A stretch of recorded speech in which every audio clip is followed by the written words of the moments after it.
Hola, bienvenidos a un nuevo video. En este video voy a explicarles la fase dependiente de la luz y sus reacciones. Este proceso se lleva a cabo en la célula de los tejidos verdes de las plantas, principalmente en las hojas, y a su vez, dentro de la célula esto ocurre en unas organelas llamadas cloroplastos. Para ubicarnos un poco, vamos a repasar un poco su estructura.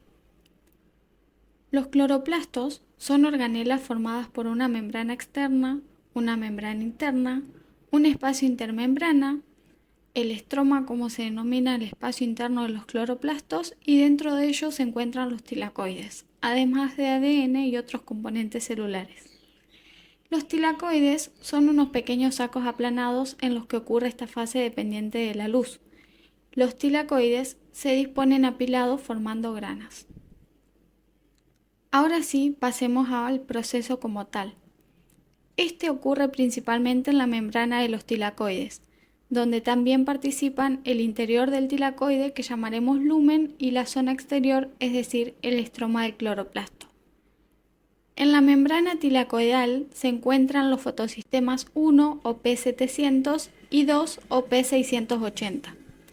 Estos fotosistemas están formados por pigmentos antenas que captan la energía de los fotones provenientes de la luz y un centro de reacción de naturaleza proteica. Los pigmentos de los fotosistemas son clorofilas A y B, como así también algunos carotenos.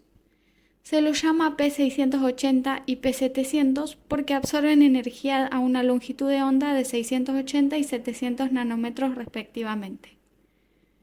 Ahora sí, vamos a dividir el proceso en 4 etapas para que sea más sencillo de entender.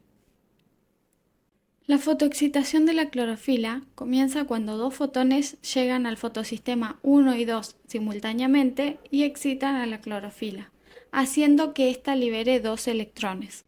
Estos electrones van a pasar por una cadena transportadora de electrones.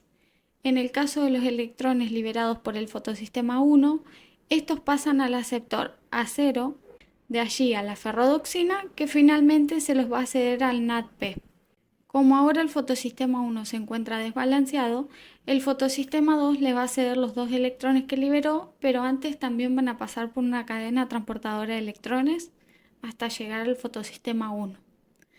Desde el fotosistema 2, los electrones son aceptados por la feofitina, de allí pasan a la plastoquinona A la plastoquinona B, al citocromo B, de ahí al citocromo F, luego a la plastocianina para finalmente llegar al fotosistema 1. Como ahora es el fotosistema 2 el que se encuentra desbalanceado, es el turno de la segunda etapa para lograr que llegue a su estado basal. La segunda etapa, la fotólisis del agua, ocurre en el fotosistema 2. Un complejo de manganeso 4 ataca a la molécula de agua, rompiéndola en media molécula de oxígeno, que se va a liberar al ambiente como desecho celular, más 2 protones y 2 electrones, que son llevados al centro del fotosistema con ayuda de la tirosina Z para reponer los electrones perdidos. De esta manera, los dos fotosistemas se encuentran nuevamente balanceados para reiniciar el ciclo nuevamente. La tercera etapa es la reducción del NADP.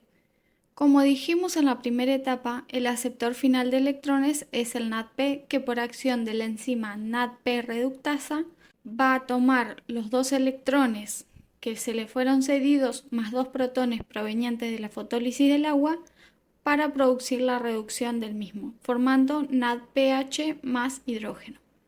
El NADPH es uno de los productos que luego va a pasar a la fase independiente de la luz. La última etapa es la fotofosforilación o síntesis de ATP. Como podemos observar, los protones liberados por la fotólisis del agua crean un gradiente electroquímico por diferencia de concentración entre el lumen tilacoidal y el estroma del cloroplasto. Y es justamente ese gradiente utilizado para sintetizar ATP. Cuando los 2 electrones pasan por el citocromo Bf, se utiliza esa energía para bombear 2 protones desde el estroma cloroplastídico hacia el lumen tilacoidal. Para compensar esto, 4 protones salen nuevamente desde el lumen hacia el estroma a través de una ATP sintasa, que utiliza esta fuerza protón motriz para, a partir de ADP y fosfato, sintetizar ATP. siendo este el segundo producto de esta fase luminosa. Todo este proceso se denomina fosforilación acíclica, pero también puede ocurrir de forma cíclica, donde en una primera vuelta los electrones no son recibidos por el NADP, sino que son devueltos a la plastoquinona B, y de allí al citocromo F, bombeando nuevamente 2 protones más y sumando un total de 4, es decir, la cantidad utilizada por la ATP sintasa para sintetizar ATP.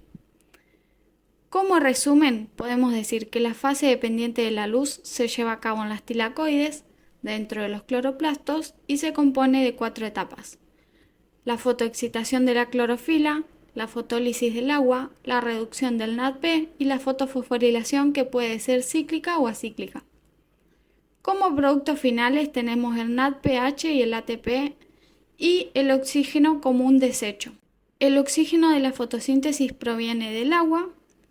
El agua es el donador de protones y electrones y el aceptor de protones y electrones es el NADP. Eso es todo, espero que les haya servido y puedan entender este proceso. Si es así, me ayudan mucho suscribiéndose y dejando algún comentario o like. Nos vemos en el próximo video. Adiós.